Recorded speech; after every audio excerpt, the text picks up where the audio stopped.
The wasteland is a harsh and unforgiving place, but few factions embody this brutality as thoroughly as Caesar's legion. Emerging from the ashes of the old world, this relentless force reshaped the Mojave with iron will and a vision rooted in ancient history. Today, we delve into the story of Caesar's legion, a tale of power, philosophy, and the lengths one man will go to forge a new empire from the chaos of the post-apocalyptic world. Edward Salo, later known as Caesar, was once a humble follower of the apocalypse. Captured by the Blackfoot tribe, Salo saw an opportunity to transform his fate and theirs. Teaching the tribe military tactics, weapon maintenance, and guerrilla warfare, he quickly rose to power, leading them in a campaign of brutal conquests that would unite the fractured tribes under one banner. His methods were ruthless. Entire tribes were exterminated to serve as a bloody warning to others. This marked the birth of Caesar's legion, a force inspired by the glory and discipline of ancient Rome. Salo's transformation is fascinating. After initially teaching the Blackfoot tribe, he didn't just stop there. He went on to systematically conquer other tribes, employing psychological warfare and brutality to instill fear. The Ridgers tribe, for instance, was utterly annihilated, with their bodies displayed as a grim testament to the legion's power. This tactic ensured swift submission from other tribes, allowing Salo to expand his influence rapidly. Ironically, I was born a profligate myself, a citizen of the NCR. My family lived not far from the Great Boneyard. After raiders killed my father, my mother sought the followers' protection. I was 2 years old. She found work at their library, cooking and cleaning. I learned how to read, and soon I was taking courses, free of charge. Oh yes, raised in that tradition. And the teaching stuck. I was taught it was my responsibility to bring the torch of knowledge to the waste. I may have taken the torch part more literally than I intended. When I was 20, the followers sent me east to Grand Canyon. It was my first expedition, just me and a physician named Calhoun. As an anthropologist and linguist, my assignment was to learn the dialects of the Grand Canyon tribes. What a fucking waste of time. If you think it's worthwhile to make smart people learn how to talk like backward savages, you're a follower of the apocalypse, or an idiot. Anyway, we met up with a Mormon missionary who already knew a bunch of dialects, Joshua Graham. He was supposed to teach me, but before that went too far, the Blackfoot tribe captured us to hold us for ransom. They were a backward bunch, but the real problem was they didn't know how to fight. The Blackfoot were at war with 7 other tribes, each just as pissant as they were. But outnumbered like that, they weren't going to last long. It's one thing to be taken hostage, another to be lashed to a sinking ship. So over Calhoun's objections, I decided to take certain steps. I taught them how to use the guns they already had, how to strip and clean them, how to breathe when pulling a trigger, how to reload ammunition. They looked at me like I was some kind of a sorcerer. So I taught them how to make explosives and started drilling them on small unit tactics. If there's anything I learned as a follower of the apocalypse, it's that there's a lot of good information in old books. Caesar's vision was clear. Order through absolute power. He believed that the chaos of the wasteland could only be tamed through strict discipline and authoritarian rule. Slavery, severe punishment for dissent, and the eradication of pre-war culture were seen as necessary evils to build a new civilization. This ideology, while brutal, brought a form of stability and order to the regions under legion control. It was a harsh reminder that sometimes the price of civilization is paid for in blood. The influence of Roman philosophy on Caesar is evident in his approach to governance. Like ancient Rome, Caesar's legion emphasized the collective over the individual, viewing personal freedoms as secondary to the needs of the state. This is reflected in their military discipline and societal organization, where every aspect of life is controlled to maintain order and efficiency. I used Imperial Rome as the model for my legion precisely because it was so foreign, so alien. I'd seen what had become of the NCR's attempts to emulate the culture of pre-war America, the infighting, the corruption. Rome was a highly militarized autocracy that effectively integrated the foreign cultures it conquered. It dedicated its citizens to something higher than themselves, to the idea of Rome itself. In Rome, I found a template for a society equal to the challenges of the post-apocalyptic world, a society that could and would survive, a society that could prevent mankind from fracturing and destroying itself in this new world by establishing a new Pax Romana.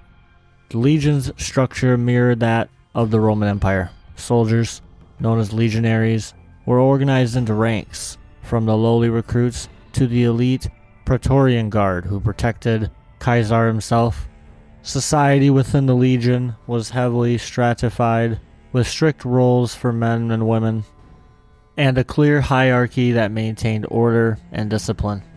This organization made the legion a formidable military force, capable of executing Caesar's grand vision with ruthless efficiency. The legionaries underwent rigorous training and were indoctrinated into the legion's values from a young age. This created a cohesive and loyal fighting force, willing to carry out Caesar's commands without question. The Praetorian Guard, in particular, exemplified this loyalty, serving as Caesar's personal enforcers and bodyguards.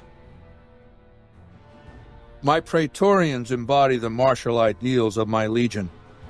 Each one of them has done enough conquering and killing to deserve the rank of Centurion. Instead, I invited them to join my guard. So the invitee chooses whichever current guard he thinks is weakest and challenges him. The fight is to the death. It keeps them from getting complacent.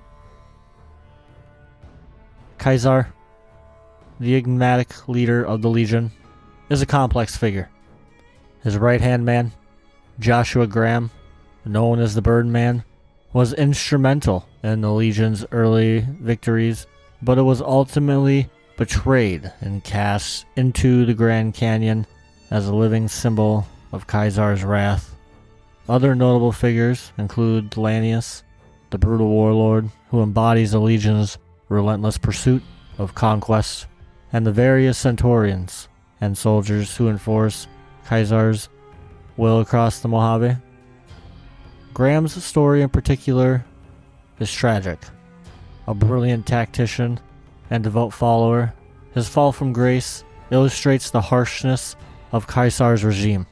After a failed assault on Hoover Dam, Graham was sent aflame and thrown into the Grand Canyon. Yet, he survived.